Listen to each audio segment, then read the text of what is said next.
If you crave the unknown, but fear the dark, then Delphi. After dawn is your sanctuary. As the first light of dawn breaks through the night, we embark on a journey into the mysteries that chill the spine. I'm your host, Jason King, and together, we'll explore the stories that lurk in the shadows. Each episode, we unravel chilling tales of unsolved crimes, police corruption, and heart-wrenching disappearances.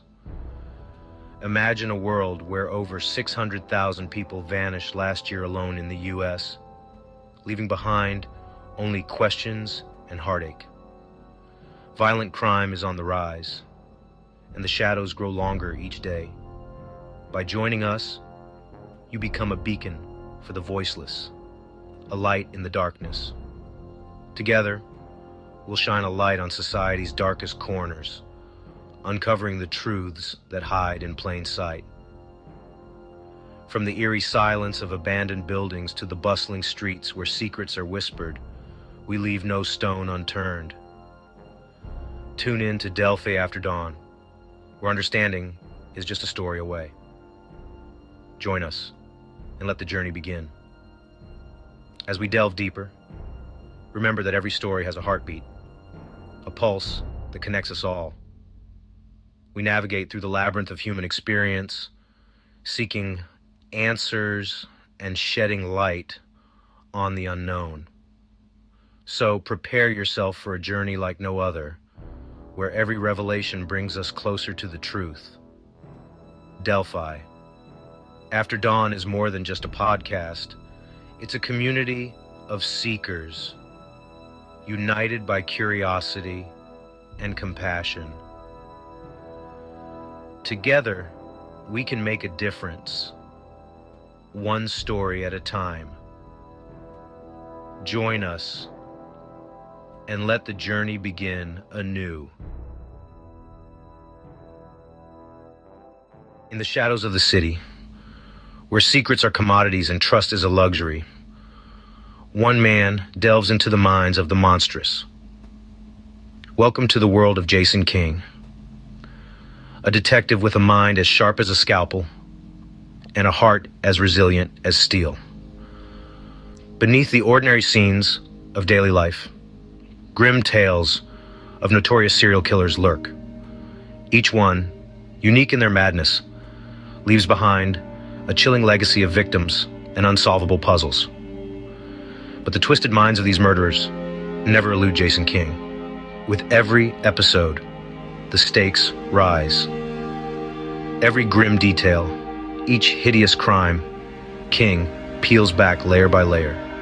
In a world where evil is the norm and horror is the narrative, Jason King remains steadfast.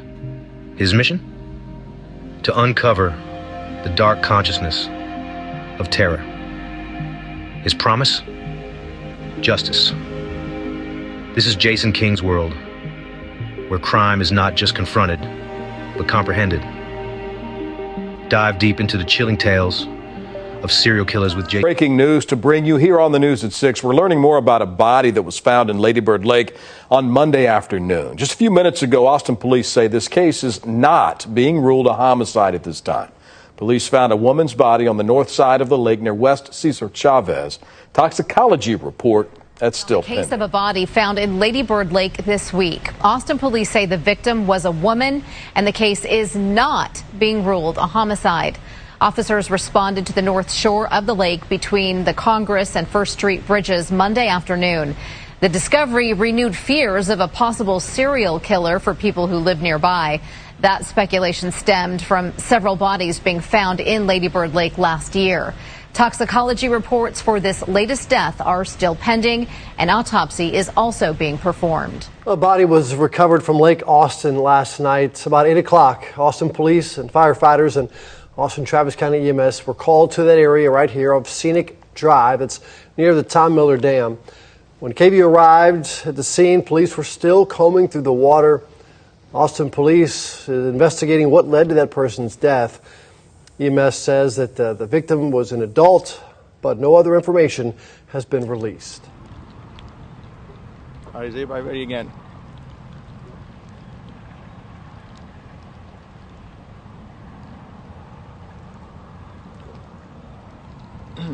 Good morning, everybody. My name is Officer Austin Zarling. That's Austin, Zarling, Zarling, with the Austin Police Department Public Information Office. On April 13th, at approximately 7:37 a.m., officers responded to Craig Field, which is located at 515 South Pleasant Valley Road, in reference to a check welfare call for service, which is a high priority call for service that requires an immediate police response. This call for service was responded to in a timely manner as well. Call text advised the fisherman had located an unknown person floating in the water. Before arrival, the Austin Fire Department and Austin Travis County EMS arrived on scene to provide medical aid. Around the time officers arrived on scene, the victim was unfortunately pronounced deceased at approximately 7:52 this morning. At this time, this is being considered an isolated incident, and there is no known threat to the general public. APD patrol officers, APD Lake Patrol, APD Crime Scene, and APD Homicide are all on scene at this time. I just want to remind everybody that this is an ongoing investigation being investigated by the Austin Police Department Homicide detectives, and they are still in the very preliminary stages of the investigation. At this time, this is not being investigated as a homicide. It is being investigated as a deceased person, and the steps being taken are normal operating procedures. If anyone has any relevant information in reference to this deceased person investigation, we ask you that you contact the homicide tip line at 512-477-3588. Again, that's 512-477-3588. Or you can contact the APD Crime Stoppers at 512-472-TIPS. Again, that's 512-472-8477. Now, does anybody have any questions? This is the second time that a body's been found in or around the lake in less than a week. Is there anything that the public should be concerned about? Not that I'm aware of. APD Homicide has not given me any information in reference to that. Like I said earlier, this is being investigated as a deceased person. It's not being investigated as a homicide at this time. Is there any other questions? It was pulled out of Lady Bird Lake just this morning. Just before 7:40 this morning, a fisherman spotted the body floating in the water near Longhorn Dam there in East Austin. Austin Travis County EMS and Austin Fire arrived to provide medical aid. Shortly before 8 a.m., Austin Travis County EMS pronounced the person dead. Tonight, Austin police tell us that they're considering this an isolated incident with no threat to the general public. At this time, this is not being investigated as a homicide. It is being investigated as a deceased person, and the steps being taken are normal operating procedures. APD could not confirm any information about the person's identity. We're, of course, going to continue to follow this story. Medics were called to an area near Pleasant Valley Road. At approximately 7:37 a.m., officers responded to Craig Field. We're told someone who'd been fishing on the lake spotted a person floating in the water.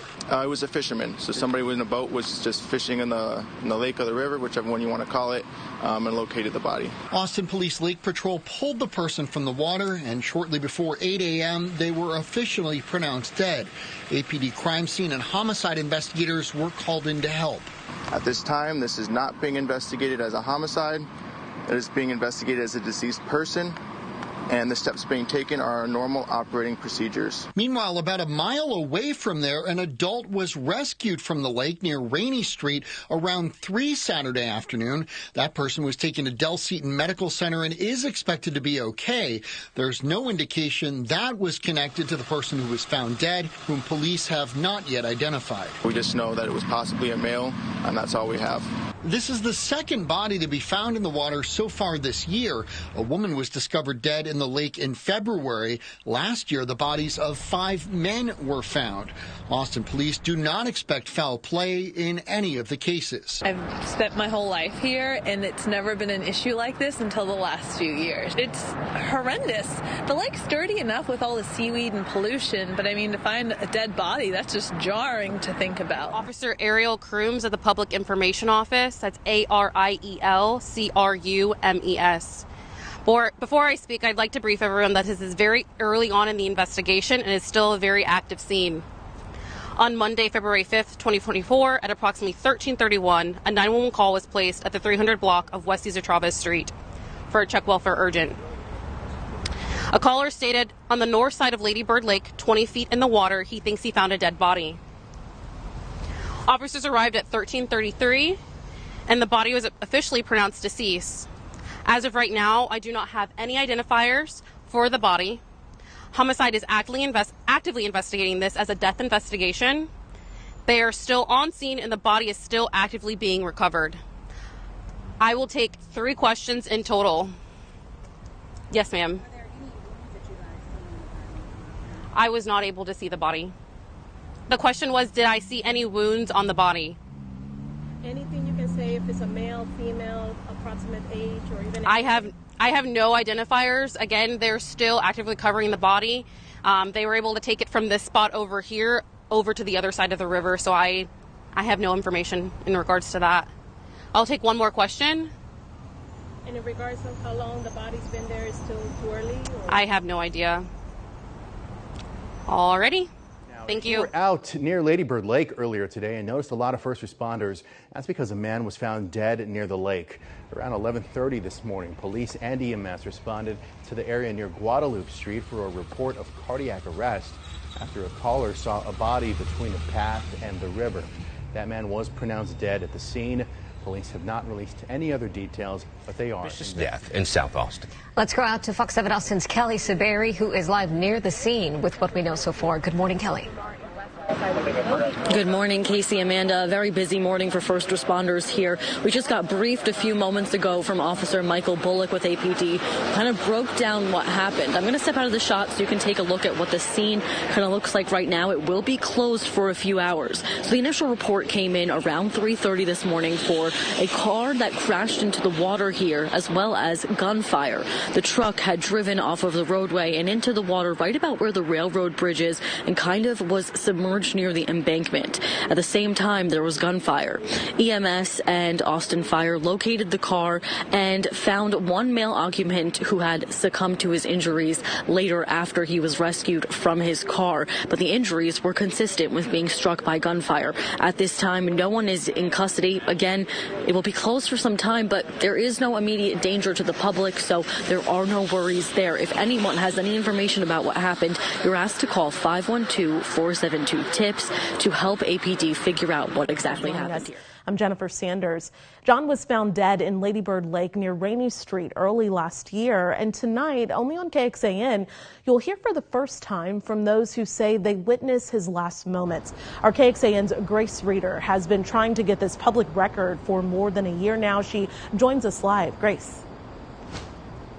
Well, Jen, just a reminder that last year the Travis County Medical Examiner ruled that Jason John died of an accidental drowning. His toxicology report came back and showed that he had alcohol in his system but no illegal drugs, and he didn't have any significant injuries, either internal or external. The medical examiner's report also said, quote, according to reports, this 30-year-old man was witnessed by a transient bystander to be vomiting by the bank of Lady Bird Lake and then subsequently fall and submerge into the water in the early morning of February 5th, 2023. After attempting to aid the decedent, the bystander went to a nearby hotel and contacted 911. Or another reminder that 911 calls are public record, and so I requested this one more than a year ago, back in May of 2023. Because there have been so many rumors and frankly conspiracy theories surrounding not only this case but others that have happened in this area, we felt it was important for you to hear this 911 call. Hi, yes. I had a man just walk in here saying that somebody just fell in the river. He's drenched. I guess he tried to save the person. After roughly a year and a half, we're hearing the 911 call made by a man walking near Lady Bird Lake who says he saw what we now believe to be Jason John stumbling and throwing up before falling into the water near Rainey Street. All I know is he was vomiting profusely and struggling to walk, stand up. He was heading towards the bank where it slopes down a little bit, and he was stumbling pretty fast. He may have landed 5 or 10 feet out into the water. Okay. By the time I got to the bank, he was a good 30 feet out. And did you see him come back up, Chris? No. The man on the phone says he jumped in after John, but was too late. I got right on top of where I believe he was. I slipped around in a circle with a stick. I ended up trying to feel around and find him. I couldn't find him. I couldn't tell. It looked like a light colored shirt and maybe some shorts or jeans. I couldn't tell from the distance. It was dark down there. John was reported missing. Days later, on February 13th, John's body would be recovered from the lake. How long ago did you last see him? Probably 3 minutes ago. 5 minutes ago. As soon as I made it back to shore and got up on land, I ran straight up to the Holiday Inn, and they called you.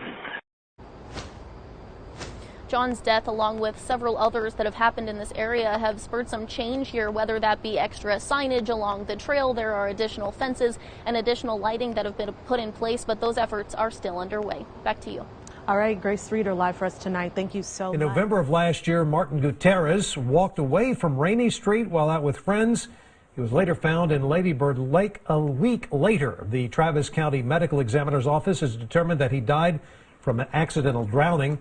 A bruise was found on the lower part of his head, but there was no skull fracture or brain injury. The medical examiner does not believe Gutierrez had an underlying head injury.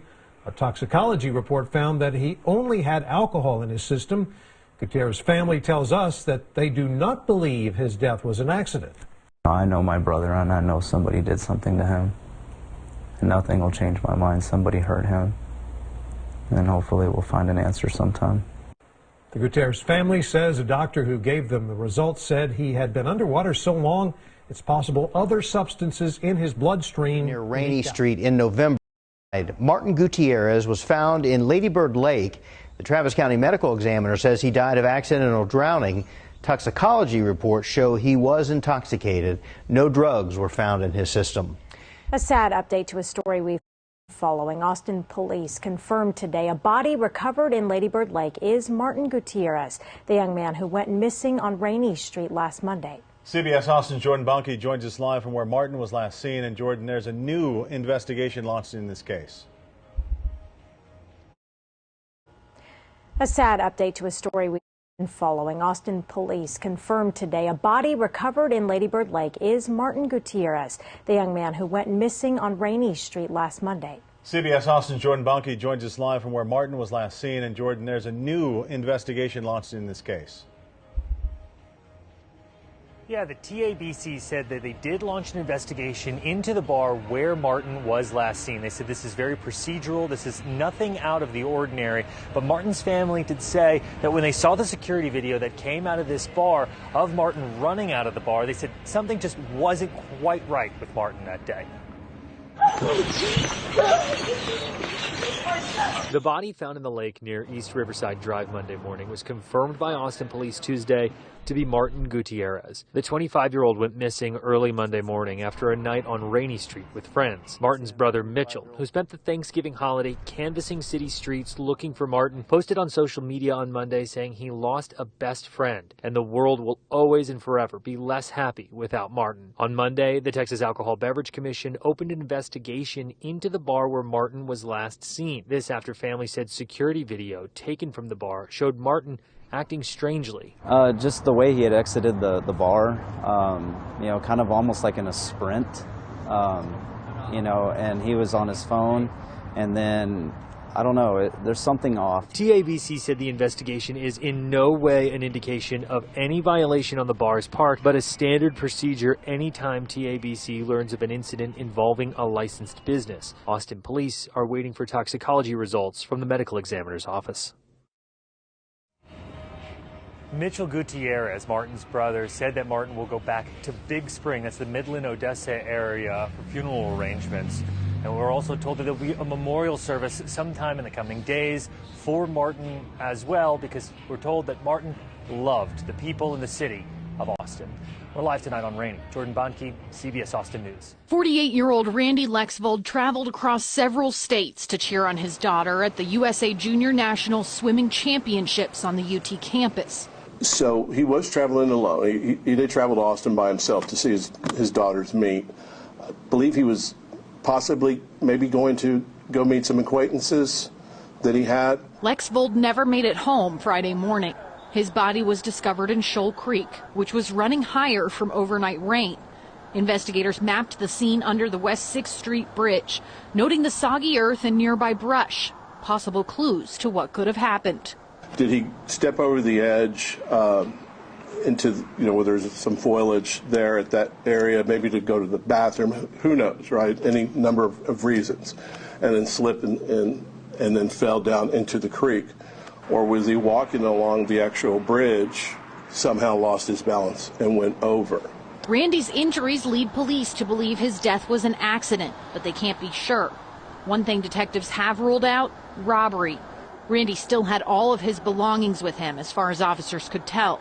His last known location, thanks to his wife's online search of his credit card records, was the rooftop on 6th, around 10:30 Thursday night. That's just under 1 mile from where he was discovered, and what happened in between the two locations has detectives puzzled.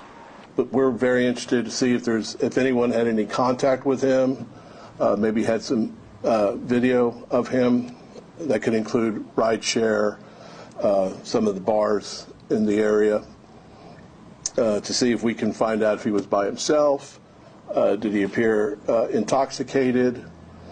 Was he walking with anyone? Austin police have released these photos of Randy with hopes someone remembers having seen him between 1:30 and 8 Friday morning.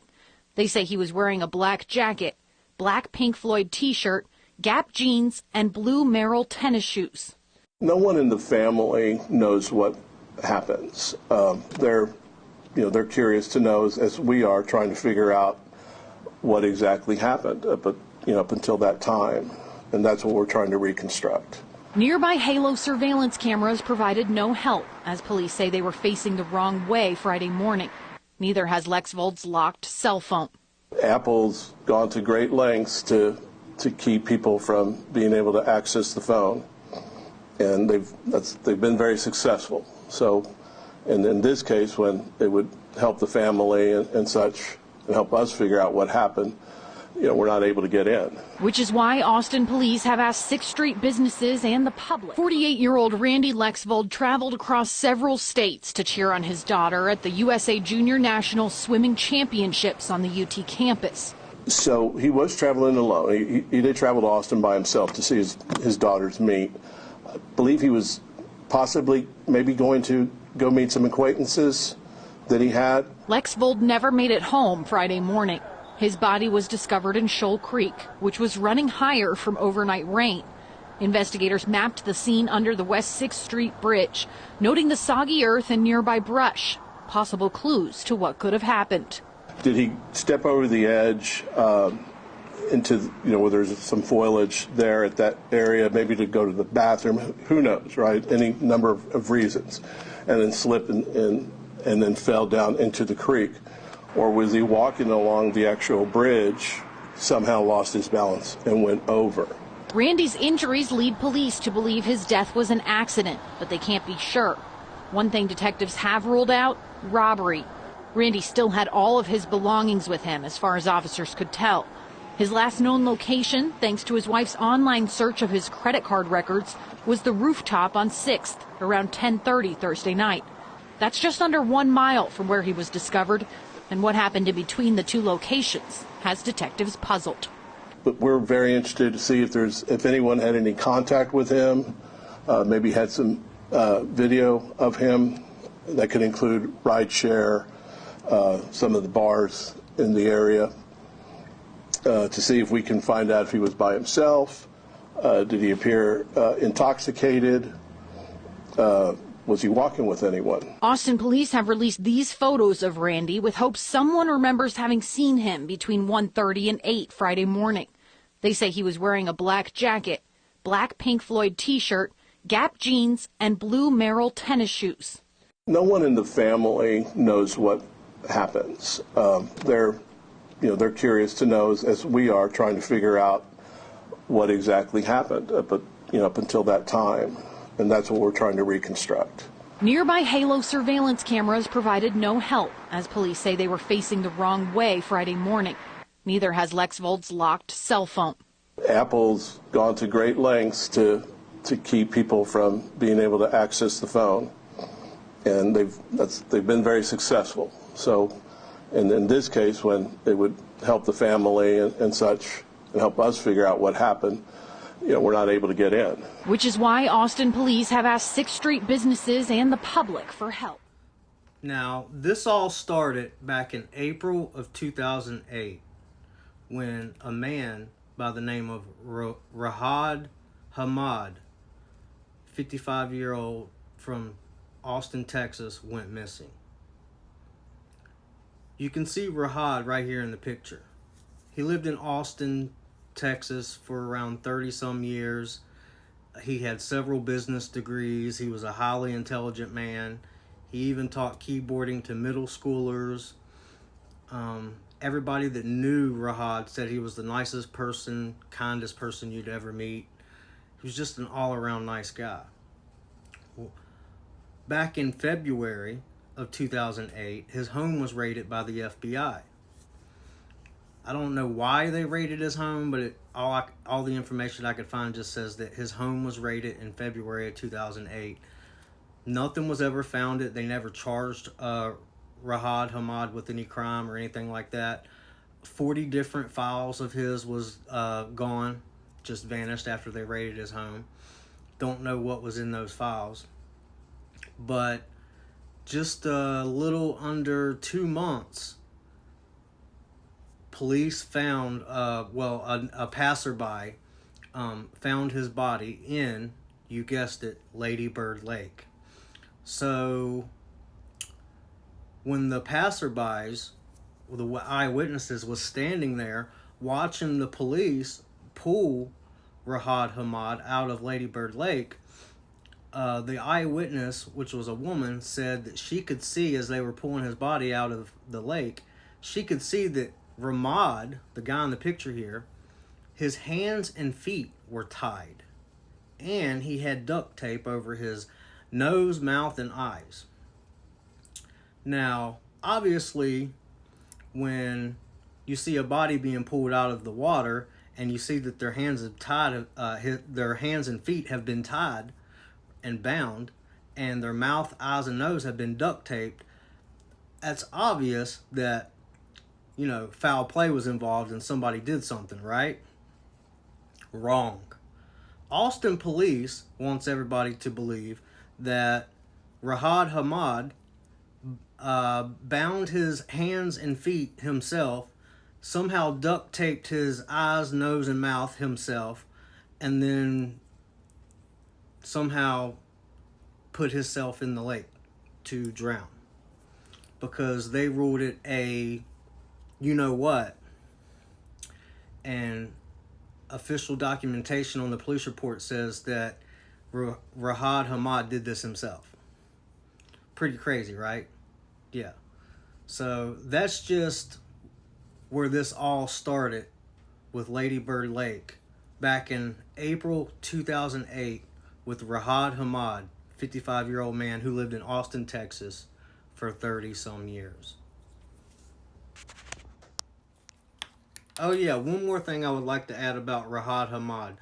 The medical examiners and people that handled Rahad Hamad's body after he was pulled out of Lady Bird Lake said that he had all these scrapes and bruises, and literally said that his body was so badly messed up that it looked like he had been mauled by an animal. That's how badly he was messed up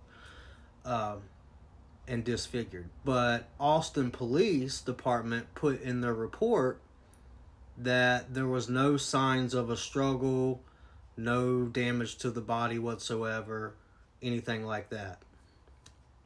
So, and that all happened in April 2008. Rahad Hamad, he was the first victim of Lady Bird Lake. Well, I wouldn't say the first victim, but that's when all this started. Now, Saturday, October 16th, 2012, they found the body of Cole Christensen, right here, 21-year-old male. And you guessed it, guess where they found him? Lady Bird Lake. Now, Cole Christensen was a very intelligent guy. He went to the University of Alaska. His friends and family and everybody that knew him said that he was a smart, lovable guy. He loved everything water. He loved the jet ski. He loved to be on the water. He loved to go swimming. So Cole Christensen knew his way around the water. This guy lived and breathed the water. He loved going swimming, jet skiing, anything water related, he loved it. So it was very strange when they found his body in Lady Bird Lake. Now, Austin Police Department has not ruled his death as suspicious or anything like that. And yeah, so, and they ruled it, of course, like they've ruled all the others, accidental drowning. And yeah, so, and that happened just 2 years later on Saturday, October 16th, 2012. Cole Christensen. Now we have 20-year-old Eleno Valle. He was a intelligent guy. He was a student at St. Edward's University. All his friends and family and people that knew him said he was a very smart, intelligent guy. He was the type of guy who always got grade A's. He was always studying for his tests, a bookworm type guy who was always into his studies, his schoolwork, and was always getting, a grade A on all his studies. And just an all-around great guy who always got a good grades on all his tests and studies and his schoolwork. And I haven't been able to find anything else out on Eleno Valle, other than there wasn't really an investigation through Austin Police Department. Basically, it was just another open shut case, and Austin Police Department ruled his case as another accidental drowning. And yeah, that was the story of 20-year-old Eleno Valle. Now we have the same year, October 13th, 2014, Aaron David Rublik, 25-year-old male. He had just moved to Austin, Texas in 2011, and he had been out with friends drinking at some bars off of Rainey Street. Now, you're going to hear about Rainey Street throughout this documentary. Rainey Street's a very popular bar not far from Lady Bird Lake, and a lot of people go there to drink and listen to music and hang out and have fun.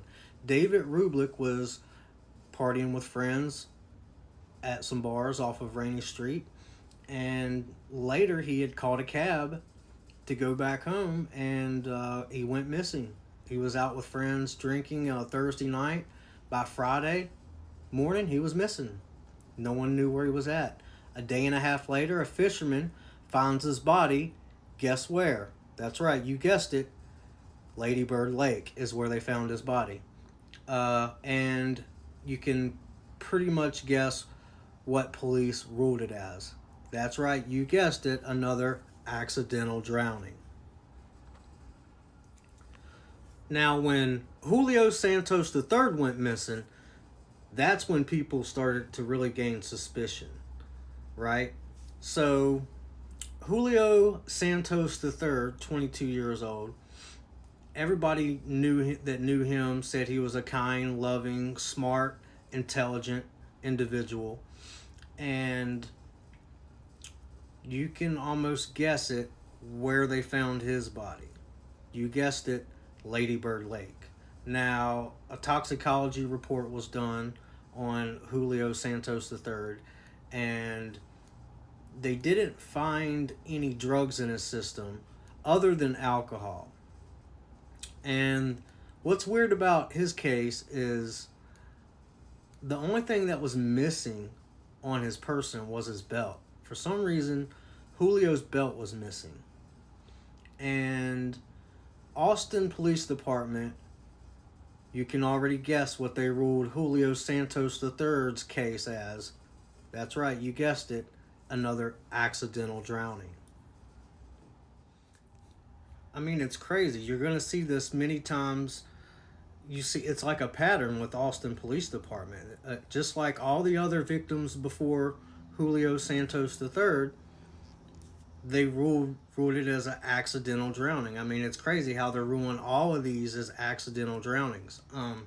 And just like all of the victims before Julio Santos III, and just like Julio Santos III right here, his death still remains a mystery to this day and has never been solved. Then they found the body of Fernando Domingo Ortiz. His body and case has yet to be solved to this day and is a mystery as well. And you could pretty much guess what Austin PD ruled his case as too: accidental drowning. Then they found the body of Luis Ramirez, 37-year-old, was born in Texas but then later moved to Austin. He was a very smart, intelligent young man who had a double degree in psychology, and he was also attending St. Edward's University, and the people that knew him as a person said that he was a very lovable guy, a very smart, intelligent young man. Like I said before, he had a double degree in psychology, and they found his body, you guessed it, Lady Bird Lake, and Austin Police Department has ruled his case as a accidental drowning, and to this day his case also remains a mystery as well. October 6, 2018, now we have Christopher White, 25 years old. He came to Austin, Texas to attend a music festival known as Austin City Limits Music Festival or something like that. But anyways, he was there to attend a music festival in Austin, Texas.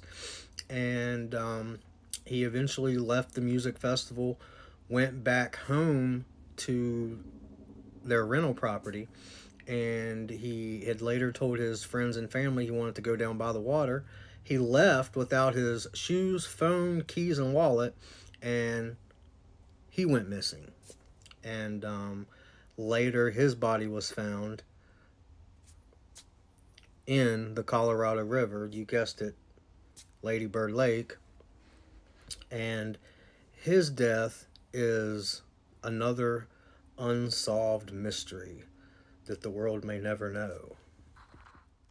Now, this is the case of Martin Gutierrez, 25 years old. Martin Gutierrez is this gentleman right here on the right.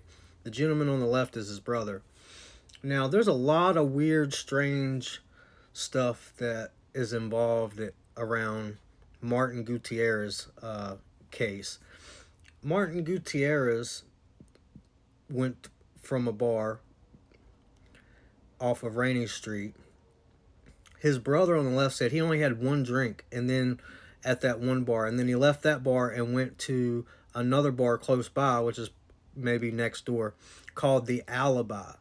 And then he said by the time he got to the Alibi, the bar called the Alibi, he was staggering and not acting himself. Anyways, Martin Gutierrez ended up going missing Sunday night. He went missing for like 3 days. Nobody knew where he was at. His brother put flyers out everywhere. His friends and family went searching the streets. They was up night and day with no sleep, out searching for him, putting flyers out everywhere looking for him with his picture on it, going around asking people, have you seen this person? Looking everywhere they could for him. They had the county searching the waterways. The Travis County even told his brother and his family and his mom that he was not in the water. He was not in Lady Bird Lake. Like, he's not in the water. So they were thankful to hear that and hoping and praying for the best. And another weird thing about his case is his brother was working with detectives to try to find his brother, and he gave the detectives the specific times and dates to get security footage at these bars that his brother Martin went to, right? And he told detectives to get the security footage from the time he went missing. So he went missing on Sunday night, right? To get the security cameras from Sunday, or whatever. But the two dumbass detectives that he said was working the case kept asking for the wrong date for the wrong footage. They kept asking for Monday and Tuesday instead of asking for the security footage the night he went missing, which was Sunday. These two dumbass detectives was asking for security footage on Monday and Tuesday. And then even after the bar staff and people corrected the detectives and said, no, that's not correct. You're going to want the footage from Sunday to Monday. They got mad at them and, because like acted like they got mad at them for correcting them. So, some things went wrong there. I thought it was kind of odd when I heard that the detectives was asking for the wrong date. That's a little fishy, in my opinion. That's a little strange behavior. I mean, what is going on down there in Austin, Texas, man? Something weird's going on. But to make a long story short, after all this, they ended up finding, after they told his mother and brother that he was not in the water, guess where they ended up finding Martin Gutierrez? You guessed it, in the water, Lady Bird Lake. And there's a lot of strange things behind his case, like his brother to this day believes somebody murdered his brother, but Austin Police Department ruled it as you guessed it, accidental drowning. And they even put it in the police reports that no foul play, no injuries on his body was found, this and that. But his brother says that's not true because they have in the a coroner's report or whatever that he had a contusion on the back of his head. And for some odd reason, Austin Police Department totally overlooked that, like it doesn't mean anything, and didn't even put that in the report. So a lot of strange stuff going on down there in Austin, Texas. In my opinion, I believe they're covering for somebody in their own department. But that's just my opinion. But there's a lot of strange stuff behind Martin Gutierrez's case, if you'd like to check into that. But you're going to see a pattern. There's going to be a lot more after this. So yeah, that's Martin Gutierrez case there. Another strange, unsolved mystery that the world may never know. Now we have 48-year-old Randy Lexvold. Now, Randy Lexvold was visiting Austin, Texas to see his daughter's USA Junior National Championship. That's why Randy was there. He was there visiting his, he was wanting to watch his daughter compete in the USA Junior National Swimming Championship. And while he was there, you guessed it, he went missing. Now, this is what's strange about Randy Lexvold's case. Randy was found in Shoal Creek, which feeds into Lady Bird Lake. Now, Randy's body was so badly damaged, they couldn't tell his age, race, or gender. That's how badly Randy's body was damaged. Now, of course they ruled it, Austin Police Department ruled it an accidental drowning because his lungs were filled with fluid, right?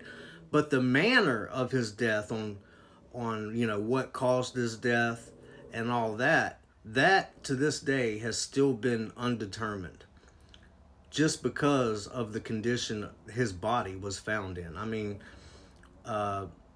his body was so badly messed up and damaged, they couldn't even tell his race, gender, or age when they found Randy. And that's just another crazy pattern that we're starting to see within Austin's police department. I mean, even all of the victims that I've talked about before Randy, I mean, to have all of these people and then have Austin PD label it as an accidental drowning, every single one. I mean, it's just weird. And there's even more after this. There's even more after Randy. But this is just insane. It's like a pattern with Austin PD here. It's like they just, find these bodies, in the water. They pull them out. Oh, accidental drowning. On to the next one. It's like all these people can't be dying from accidental drownings. I just don't believe that. But on to the next one. Now we have 28-year-old Jake Waltrip. He went missing September 28th. I believe it was on a Saturday, September 28th, 2019. And you could probably take a guess on where they found his body. That's right, you guessed it, Lady Bird Lake. Now, they found him in Lady Bird Lake right near the Holiday Inn. And you could probably take a guess on what Austin Police Department ruled his death as well.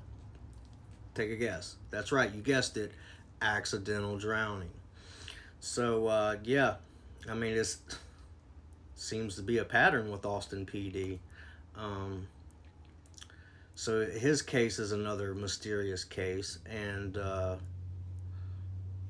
list goes on. There's even more. Now we have 21-year-old Christian Pugh, November 17th, 2019. Now, Christian Pugh was hanging with friends down on Rainy Street, which Rainy Street is a popular street where there's a long stretch of bars and restaurants where people go to hang out, to have fun, eat, drink, socialize, listen to music, just to have a good time, right? Well, Christian Pugh was hanging with a group of friends, and they were down on Rainy Street, bar hopping, going to different bars, hanging out, drinking, listening to music, just having a good time. Later on, Christian Pugh's father seen him on a video surveillance camera at a bar called the Clive Bar. He seemed to be having fun, dancing on camera, having a good old time. The group of friends he was with later had scattered and gotten misplaced. You know how people are when you're hanging out with a group of people and you're all out drinking, you all kind of get scattered and do your own little thing. That's what had happened, but later on, they had grouped back up together and had called an Uber to go back to where they were staying at. Well, after they all grouped up together, they went outside and got in the Uber, got back to where they were going to stay at, and then it was when they had gotten back to wherever they were staying at is when they realized, they were like, where's Christian? No one knew where Christian went. He's missing, he's gone. And then it was the next morning, one of the friends called the other friend and was like, have you seen Christian? He still hasn't showed up. Like, we don't know where he's at. He never came home, just went missing. So, so it was, there was news footage of, people searching for Christian Pugh. It was all over the news. People were looking for, where's Christian Pugh? Christian Pugh's missing. Where's Christian Pugh? And so everybody was wondering where he was at. They put together a search and rescue team going out looking for him. A few days had passed. I think it was like 3 days had passed or something like that. They ended up finding Christian Pugh in like weeds next to, you guessed it, Lady Bird Lake. He was pretty much, right there on the lake shoreline, like in the high weeds, right off from the trail. No one knows how he got there. He was so badly beaten. His body was so injured. He was in a coma. And so they got him medical attention, rushed him to the hospital. He was severely dehydrated. He had been severely beaten, and he was in a coma. And that is Christian Pugh's story. Another weird, unsolved Lady Bird Lake mystery. And you will start to continue to see a pattern. There's even more victims to come. I'm here to support Item 77 for my son, Christian Pugh, who went missing November 16, 2019, and was found on November 19, 2019.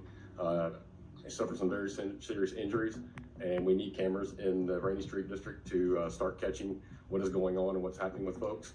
There's too many people that have gone missing. There's too many people that have been injured. There's too many people that can walk off, and we still have absolutely no answers as to what has happened to any of these folks. Right now, I stand in front of you, 2 more people have died since the last time I came down here and talked to you, and I'm going to bet that we have no video camera on anything that happened with those incidents. And be quite frank with you, my son went off the Congress Street Bridge where tens of thousands of people pass daily, hundreds of thousands of people probably cross yearly, and there's not one camera down there working, not one. So we really need for the city to not only add them to the Rainey Street district, but you need to add them all over the city. I mean, if people disappear out of 6th Street, West 6th Street, any of these areas, they walk off. Where do they go? If you catch them at the end of the street, no problem. But where do they go from there? My son walked a mile away from Rainey Street before he was found. And that really scares me that he walked that far, and the only camera footage that we have is on South 1st Street. The city had to go beg out of a hotel to get the information. That's not right. I mean, if you guys are relying on video footage to, conduct your investigations, then you need more video footage across the city. There's no question about that. And on top of that, I would like to have my son's, accident case reopened as a non-accident. I've said this multiple times. He got hit in the head. His hands were bruised. He was assaulted. There's no question about that, but I have no way of proving it, and it was closed as an accident. I can't stand here and continue to say it was not an accident. It was not an accident. I need for somebody to address that and start facing the reality that these are not accidents. There's something that's happening. I don't know exactly what it is, but we need to be able to trace it. So thank you for your time, and please go forward. Austin for a week. It is confirmed the body pulled from Lady Bird Lake yesterday is Martin Gutierrez. He disappeared more than a week ago after a night out on Rainey Street with some friends. His brother says surveillance video shows Gutierrez acting strangely before he disappeared. Now we'll wait on toxicology tests, which could take several weeks. Mitchell Gutierrez, MITCHELLGUTIERREZ. Mitchell, how do you want your brother remembered? Just as he was, happy, laughing, humble, kind, loving. He was perfect. Man. I don't want people to forget how happy he was. At this point, what answers are you still looking for from the police department? I just want to know exactly if we know what happened to him. We don't have the full closure. Finding him helped, but there's just not, the story isn't complete. A lot of people were out there searching for Martin. Did you guys learn anything or find any evidence that you were able to hand over to police? We were. We actually found some surveillance at an apartment complex nearby that showed Martin going towards the water, or what we thought was Martin, and it looked very similar to the way he was walking and everything, so we were almost quite positive it was, and we turned it over to the detectives, and then the next day he was found. And just at this point, have you formed an opinion, or do you have thoughts on what happened to him? I wish I did. I just don't know how he got in the water. I don't know if he fell or if someone hurt him, or there's just so many questions unanswered, and we don't know. You talked a little bit about just what you described as the hardest part. What is the hardest part for you? Seeing my mom's face and seeing that pain of a mother that has to bury her child. That's been the worst part, hands down.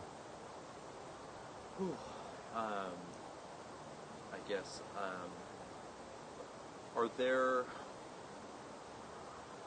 so you really just, you have no idea what happened to him?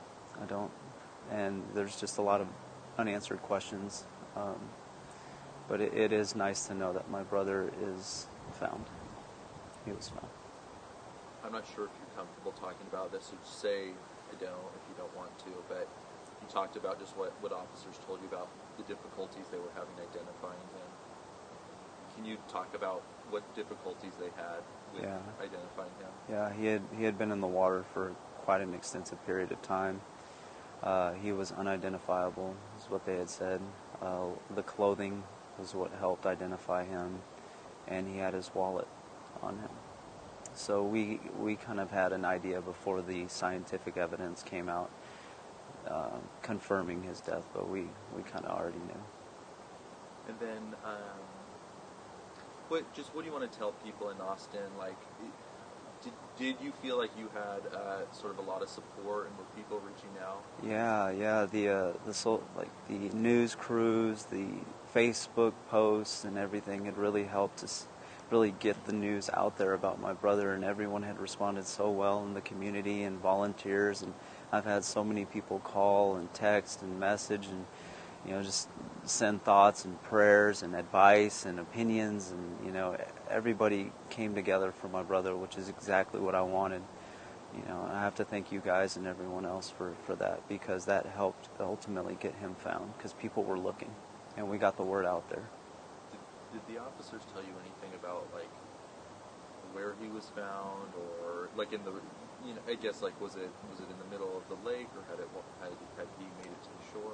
He had made it close to the shore near one of the boardwalks off of Riverside. I'm not really 100% where, but someone spotted him and called 911.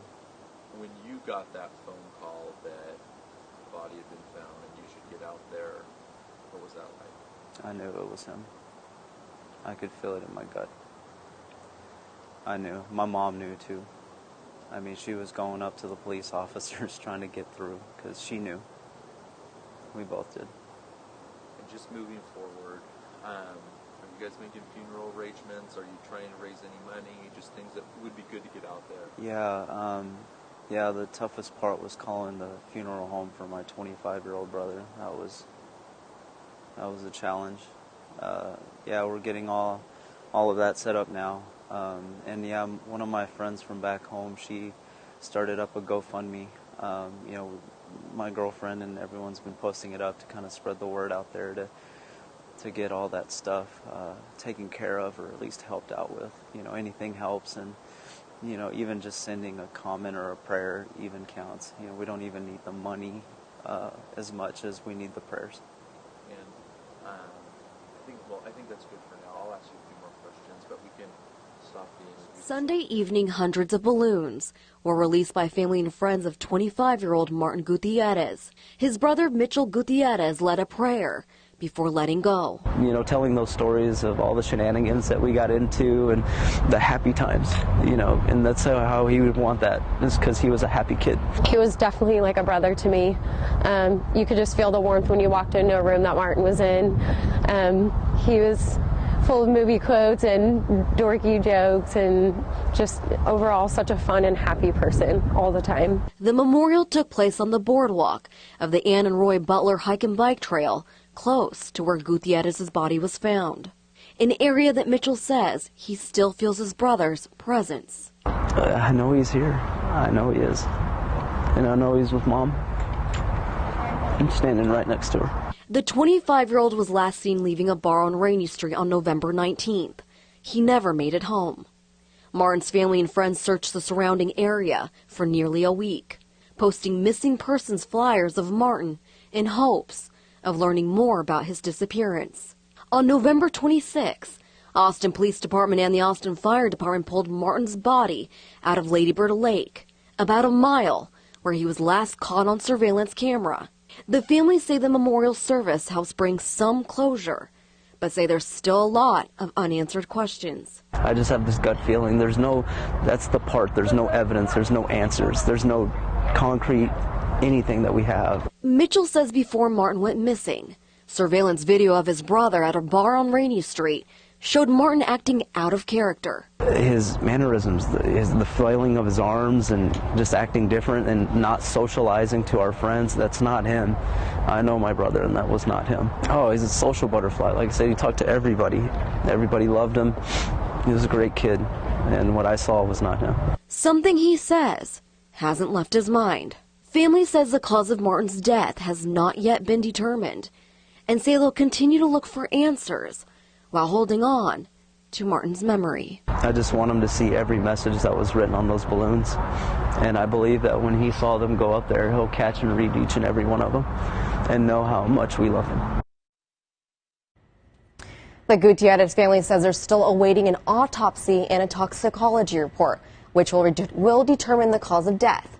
During the course of the investigation, Austin police say that no evidence pointed to any foul play in Gutierrez's disappearance.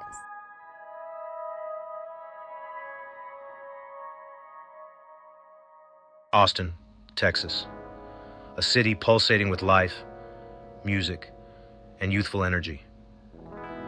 The Colorado River, a shimmering ribbon winding its way through the heart of the city, transforms into Lady Bird Lake, its tranquil waters reflecting the vibrant tapestry of life above. A place for picnics, laughter, and carefree days.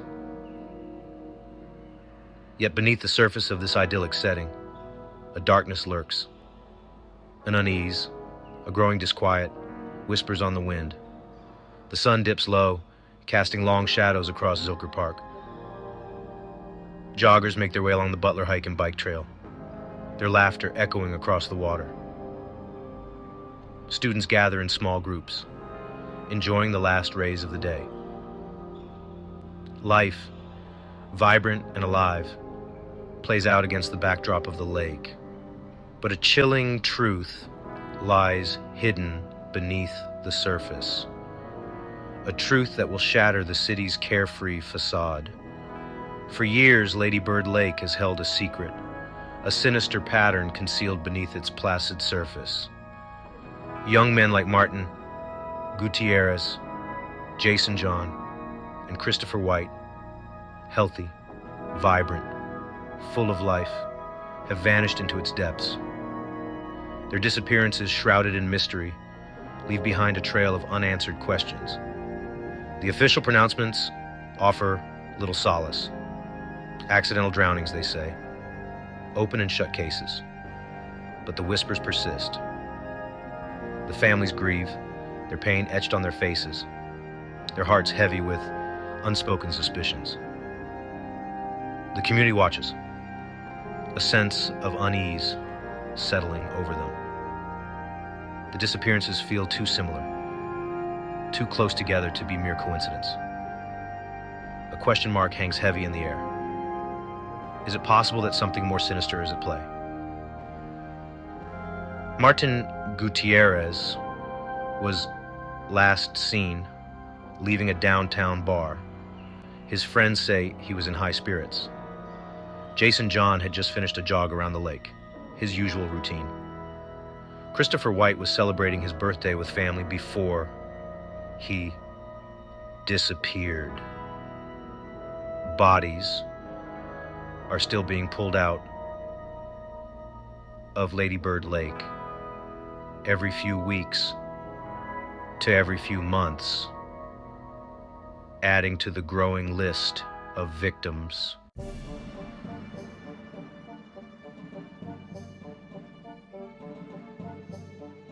The disappearances follow a chillingly similar pattern. Young men, athletic, in the prime of their lives, vanish without a trace. Their bodies, recovered days or sometimes weeks later from the murky depths of Lady Bird Lake, bear the telltale signs of drowning. The police, their faces etched with practiced neutrality, pronounce each death an unfortunate accident. But the whispers persist. They gather in hushed tones at coffee shops and community centers, their voices laced with anxiety and suspicion. Parents clutch their children a little closer, their eyes scanning the crowds, their hearts filled with a primal fear. The rumors spread like wildfire, fueled by social media and late-night conversations. Could it be a serial killer, they ask, preying on the city's young men? The whispers turn into questions, their voices growing bolder, demanding answers. Why are all the victims young men, fit and healthy? Why are there no signs of struggle, no cries for help? Why are the police so quick to dismiss the possibility of foul play? The city holds its breath, caught between the official narrative and a growing sense of dread. The families of the victims, united by grief and a shared sense of injustice, refuse to be silenced. They demand answers, their voices raw with pain and frustration. They organize vigils, their candles flickering in the night, a silent testament to their loss and their unwavering determination to uncover the truth. The city watches, their hearts heavy with sympathy and a growing sense of unease. Something doesn't feel right.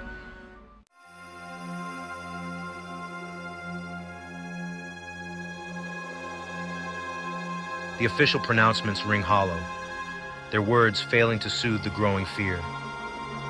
Accidental drownings, they say, case closed. But the evidence, or rather the lack thereof, paints a different picture. The victims, all strong swimmers, familiar with the lake. No signs of struggle, no cries for help. Just a string of tragic, unexplainable disappearances. The police, their faces impassive, their voices measured, maintain their stance. No evidence of foul play, they repeat, their words echoing the official narrative. But the public remains unconvinced. The families of the victims, their grief, palpable, demand a more thorough investigation. They point to inconsistencies in the police reports, unanswered questions, and a general lack of transparency. The media, sensing a story, descends upon the city, their cameras capturing the fear and uncertainty etched on the faces of Austin's residents. They interview experts, their voices adding weight to the growing suspicions. Criminologists question the likelihood of multiple accidental drownings in such a short span of time. Forensic pathologists point out the difficulty of determining foul play in drowning cases, especially if the body has been submerged for an extended period. The shadow of doubt looms large, casting a pall over the city. The once vibrant and carefree atmosphere is replaced by an undercurrent of fear and suspicion. The whispers grow louder, demanding answers, demanding justice. The city of Austin, once a beacon of hope and progress, finds itself grappling with a chilling possibility. Could there be a killer in their midst? The Lady Bird Lake drownings have shaken Austin to its core. The city, known for its vibrant music scene, now finds itself wrestling with a chilling mystery. The official narrative of accidental drownings fails to resonate with a community haunted by unanswered questions. The victims, young men full of life, have left an indelible mark on the city's psyche. A palpable sense of unease permeates the air. Parents hold their children a little tighter, their hearts heavy with worry. Joggers now travel in pairs, their eyes darting nervously towards the water. The lake, once a source of tranquility, now evokes a sense of dread. Theories abound, whispered in hushed tones, shared online, debated endlessly. Is it a serial killer, they ask, drawn to the city's youthful energy? Or is there a more sinister explanation, a conspiracy that reaches the highest levels of power? One thing is certain. The city of Austin is on edge, its citizens caught between a desire for answers and the fear of what those answers might reveal.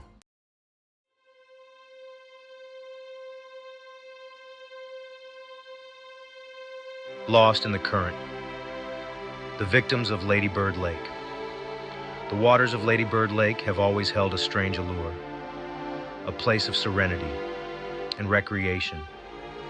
They also whisper of hidden depths, of secrets lurking beneath the surface.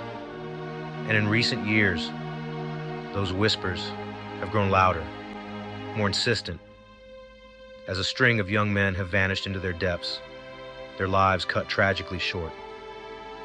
Their names, once spoken with laughter and affection, now echo with a chilling finality. Jason, a promising student with a bright smile and a love for kayaking. David, a talented musician, his guitar now silent, his dreams forever unfulfilled. Michael, a star athlete, his strength and vitality no match for the unseen force that claimed him. Each victim, a story unfinished, a life brimming with potential, extinguished too soon. Their families, left with nothing but unanswered questions and a grief that cuts deep, refuse to let their memories fade. They cling to the hope that their sons' deaths will not be in vain, that the truth, however painful, will eventually come to light. The victims, diverse in their backgrounds, their aspirations, their dreams, are united in death by a chilling commonality. Young, healthy, and seemingly without a care in the world, they were drawn to the lake, to its promise of tranquility and escape. But the serenity proved deceptive, the escape final. Their disappearances, each one a tragic echo of the last, have left a community reeling, searching for answers in the murky depths.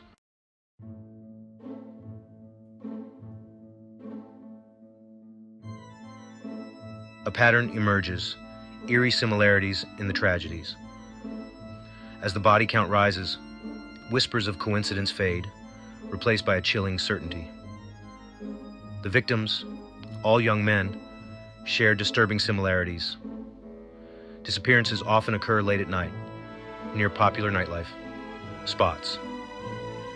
Witnesses recall them leaving bars alone, their paths converging towards the lake. The details offer little concrete evidence. Police cite accidental drownings, but families demand answers. Silent screams. The families fight for justice. United by grief, the families of the Lady Bird Lake victims have become a powerful voice, their silent screams for justice echoing through the streets of Austin. They organize rallies, holding aloft pictures of their loved ones, their smiles frozen in time. They share their stories with the media, their voices trembling with emotion. They demand a more thorough investigation, urging the police to consider the possibility of foul play. They refuse to let fear paralyze them, channeling their grief into action.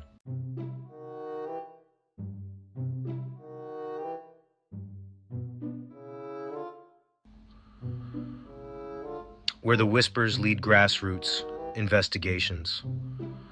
A grassroots movement in Austin is determined to uncover the truth behind the Lady Bird Lake drownings. Armed with social media and online forums, they analyze police reports and witness statements. They create maps, plotting locations to identify patterns in areas of interest. Sharing information and offering support, they transform grief into a force for accountability. Their relentless pursuit of truth, despite lacking resources, drives their investigations. A city divided. Trust eroded by uncertainty. The Lady Bird Lake drownings have cast a long shadow over Austin, dividing the city and eroding trust. Police insist on accidental drownings, but the community demands answers. Families' grief and anger grow, calling for a thorough investigation. Citizens' faith in their city is shaken. Whispers of a cover-up spread, creating fear and distrust. Rumors and accusations fly. Truth remains elusive. The lake, once tranquil, now evokes dread. A reminder of lives lost. Until the truth is uncovered, the shadow of doubt will loom large over Austin.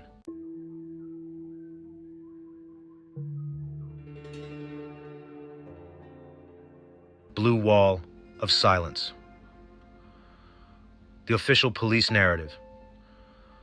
The Austin Police Department, a symbol of law and order, now faces scrutiny over the Lady Bird Lake drownings. Their official narrative describes tragic accidents, young men succumbing to alcohol and the lake's currents,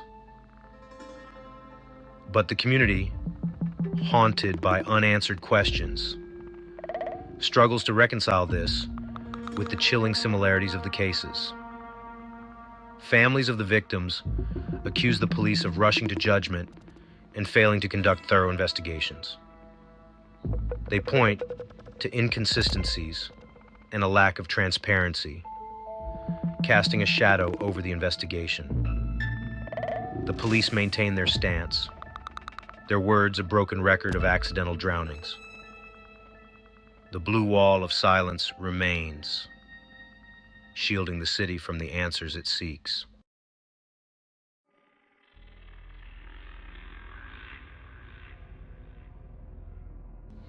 Section 2, Echoes of Doubt. Inconsistencies in the investigations. The official police narrative begins to unravel under closer scrutiny. Families point to glaring inconsistencies and unanswered questions. Why were the victims' belongings scattered along the shoreline? Why no signs of struggle? These inconsistencies threaten to unravel the entire narrative, suggesting a lack of thoroughness. The police offer vague explanations, dismissing inconsistencies as insignificant details.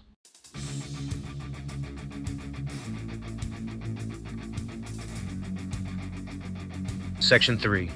A community ignored, the police response to public outcry. As the body count rises, the Austin Police Department faces public outrage. Protests erupt, demanding justice and answers. Families of the victims become the face of the movement, their pleas amplified by supporters. They organize rallies, hold vigils, and share their stories with the media.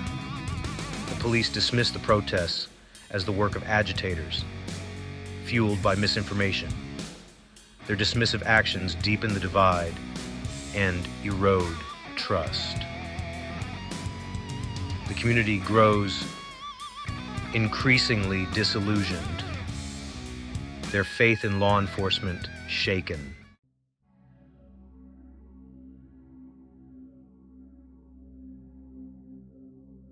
Section 4. Brushstrokes of deception. Controlling the narrative, stifling the truth. The Austin Police Department wields public relations tools to shape the narrative.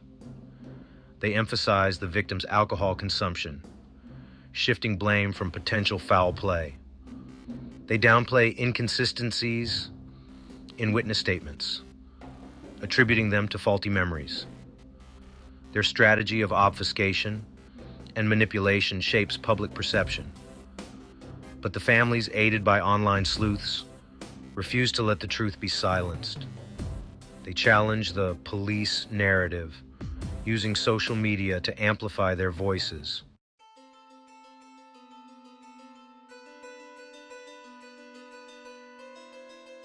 Section 5. A crisis of faith. The erosion of trust in law enforcement. The Lady Bird Lake drownings have exposed a rift between the police and the community.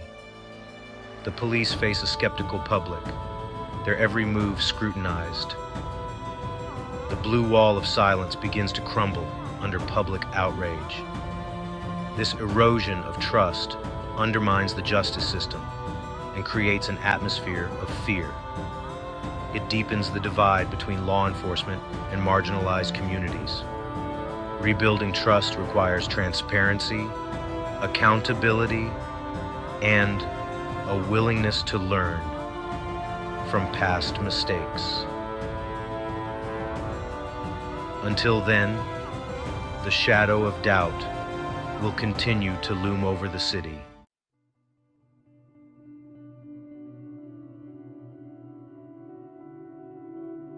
Section 6. Between the lines. What the police aren't saying speaks volumes. In the absence of concrete answers, the silences and deflections hint at a hidden truth. Why have the police refused to release complete case files, citing an ongoing investigation? Why dismiss the possibility of a connection between the drownings. The police's resistance to outside scrutiny fuels speculation and deepens distrust. The unanswered questions leave families grappling with loss and suspicion.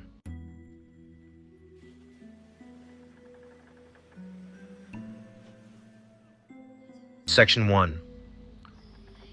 Whispers of conspiracy. What if it's not an accident? The official pronouncements of accidental deaths do little to quell the unease in Austin. The whispers of a darker force at play gather force, suggesting a serial killer or a secret society. The victim similarities fuel speculation of a predator lurking in the city's vibrant nightlife. The police's investigations seem designed to obfuscate rather than illuminate. The truth remains elusive, hidden beneath layers of official secrecy.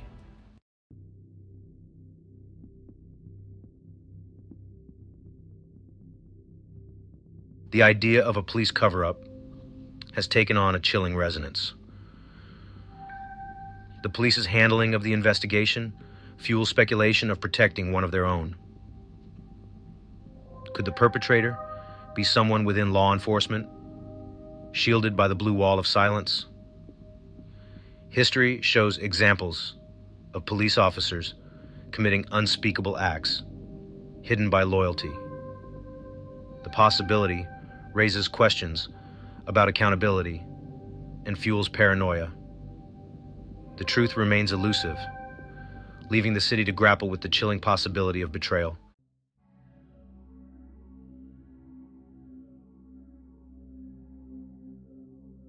The whispers of a police cover-up in the Lady Bird Lake drownings extend beyond protecting one of their own. Some speculate the truth is being suppressed to shield someone powerful, with connections reaching the highest echelons of society. Could it be that the Lady Bird Lake drownings are not merely tragic accidents, but rather a calculated act, a way to eliminate a threat or silence a potential scandal? The truth remains elusive, hidden behind layers of power and influence, leaving the city to grapple with the unsettling possibility that justice may be a luxury reserved for the few.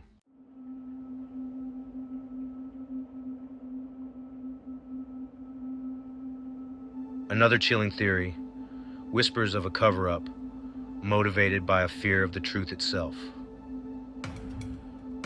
What if the authorities are withholding information because they believe revealing the truth would unleash chaos and shatter the city's image? Austin, known for its vibrant music scene and thriving tech industry, attracts visitors and transplants from around the world. But what if that image is a fragile illusion, shattered by a dark truth? The whispers suggest authorities fear economic collapse and a mass exodus. They envision a scenario where the truth would transform Austin from a boomtown to a ghost town. The families of the victims refuse to accept that their loved ones' lives are mere collateral damage. They believe Austin cannot truly heal until it confronts the darkness at its heart.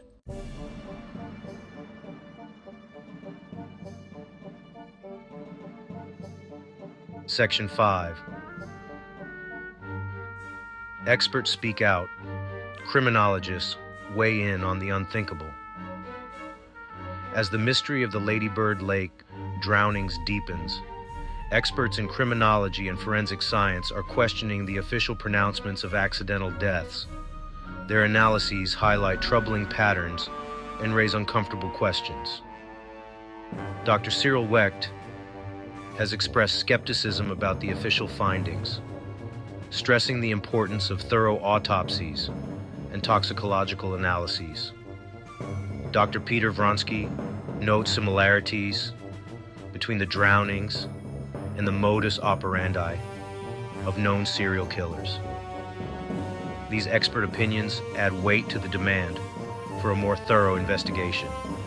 The families, supported by the scientific community, are determined to ensure thorough investigations into their loved ones' deaths.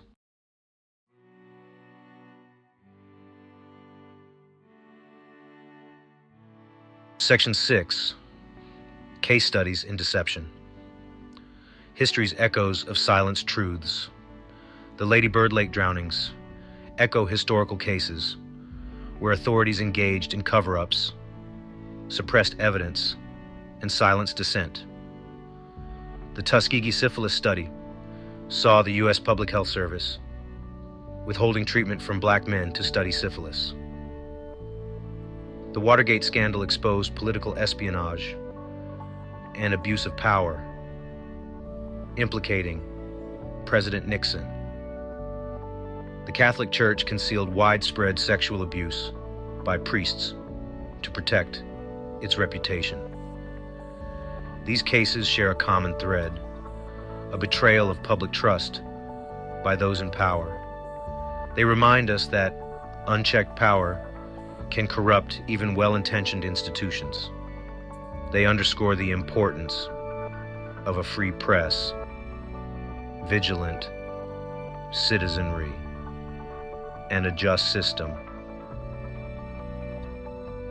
The families of Lady Bird Lake victims fight for justice against a history of official deception.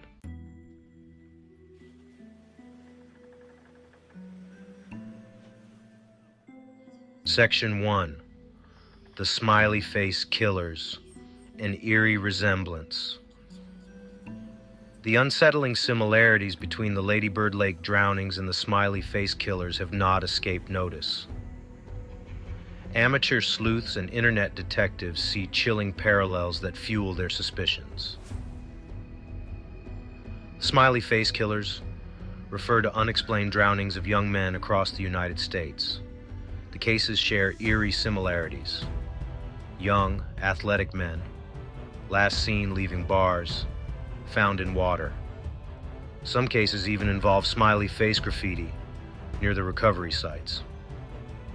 Law enforcement maintains these are accidental drownings, but the number of cases and similarities fuel speculation of a connection. The Lady Bird Lake drownings bear a striking resemblance to the Smiley Face Killer cases.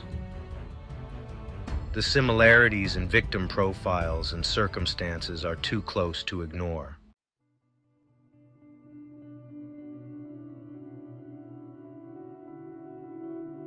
Section 2. Echoes in the Bayou, the New Orleans connection. The Lady Bird Lake drownings have also drawn comparisons to a string of unsolved drownings in New Orleans, Louisiana, a city known for its vibrant nightlife, its proximity to waterways, and its own history of unsolved mysteries and whispered conspiracies. These cases, spanning several years in the early 2000s, involved young men, many of whom were visiting the city for bachelor parties or festivals, who vanished from the French Quarter and were later found dead in the Mississippi River. As in the Lady Bird Lake cases, the New Orleans drownings were largely dismissed as tragic accidents, with alcohol often cited as a contributing factor. However, the families of the victims, unconvinced by the official explanations, pointed to the unsettling similarities in the cases, the lack of witnesses, and the difficulty of accidentally falling into the river from the areas where the men were last seen.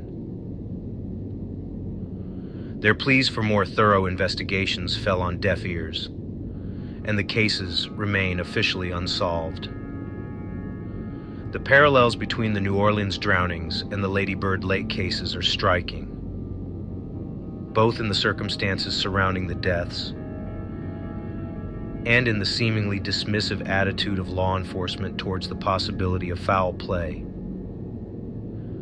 The shared proximity to nightlife districts, the focus on young men who were likely intoxicated, and the lack of closure for the families all contribute to a growing sense of unease,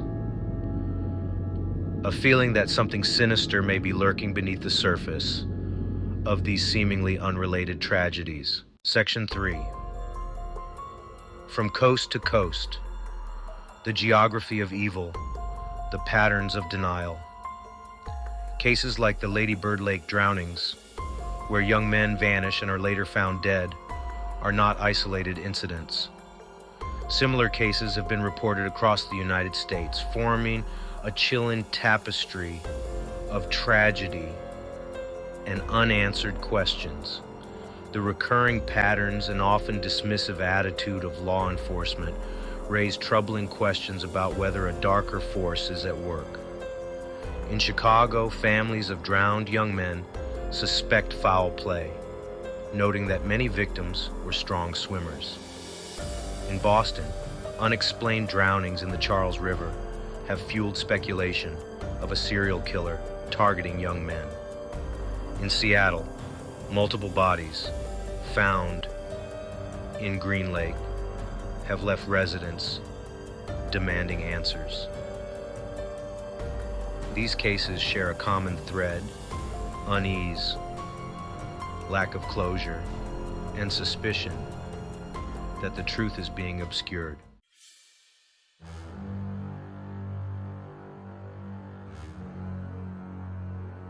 Profiling the potential perpetrator.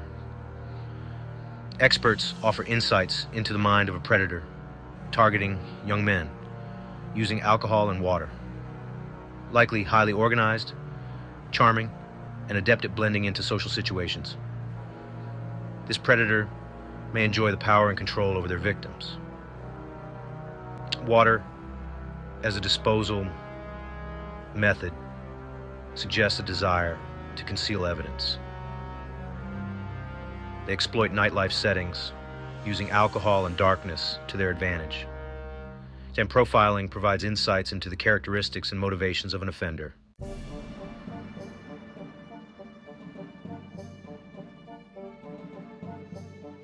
Section 5.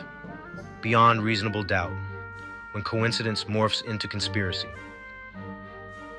The human mind, hardwired to seek patterns, often struggles to accept random tragedies.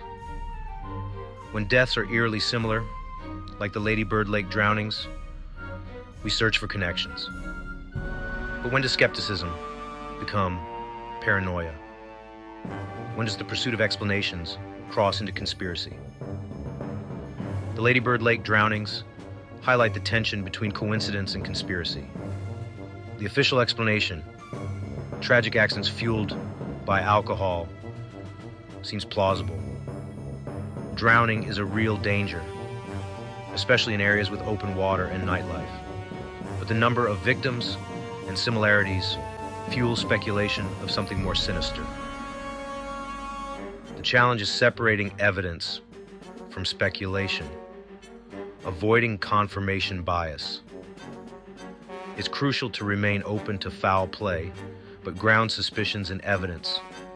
Follow the facts, even if they point to a less sensational conclusion. Families deserve answers and a thorough, unbiased investigation, guided by evidence, not speculation, seeking justice, not a convenient narrative.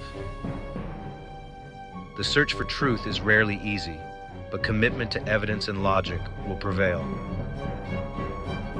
In the face of tragedy, the relentless pursuit of truth is what ultimately prevails.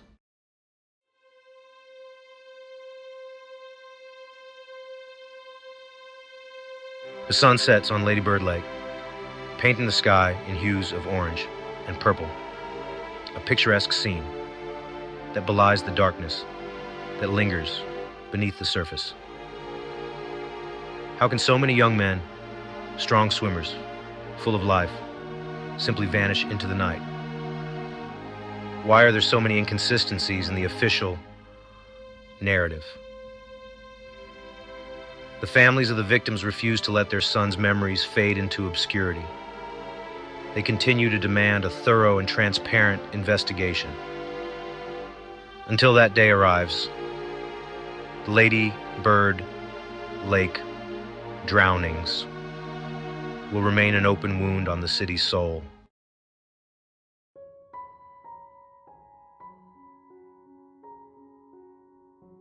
The Lady Bird Lake drownings stand as a stark reminder that justice delayed is often justice denied.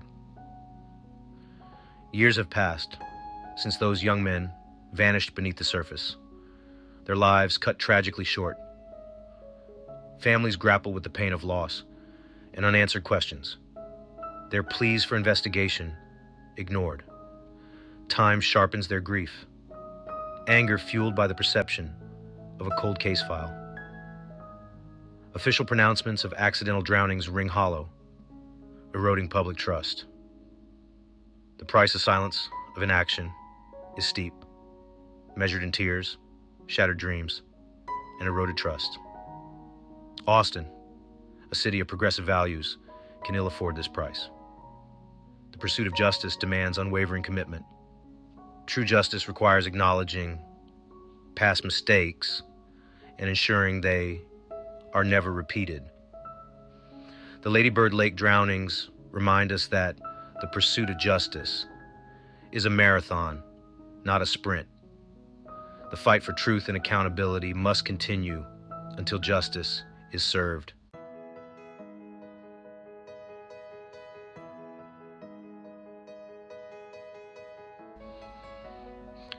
The cloud of suspicion hanging over the Lady Bird Lake drownings will not dissipate until the Austin Police Department embraces transparency, engaging in genuine dialogue with the families of the victims and the concerned citizens of Austin. Only by acknowledging the legitimate concerns raised, addressing the inconsistencies in the investigations, and committing to a thorough and impartial review of the evidence can they hope to rebuild trust. Transparency begins with open communication. The police department must be willing to release all relevant documents. They must be prepared to answer questions honestly and directly, even if those answers are uncomfortable. And they must be open to the possibility that mistakes were made. Furthermore, transparency demands accountability. If there were failures in the initial investigations, those responsible must be held accountable. Only through a genuine commitment to identifying and addressing past mistakes can the police department hope to regain the public's trust. The pursuit of transparency is not about assigning blame. It is about restoring faith in the justice system. The Lady Bird Lake drownings have exposed a vulnerability, a lack of transparency that has eroded public trust. It is time for the Austin Police Department to step out of the shadows, embrace the light of scrutiny, and demonstrate a genuine commitment to uncovering the truth, no matter where it may lead. The Lady Bird Lake drownings are more than just a cold case file. They are a stark reminder of the fragility of life and the importance of demanding accountability. The victims, young men full of promise, deserve to be remembered for who they were. Their families deserve more than just platitudes and empty promises. They deserve a thorough and transparent investigation. They deserve to know that their loved ones' deaths were not in vain. The citizens of Austin deserve to live in a city where justice is a reality. A city where those in power are held accountable.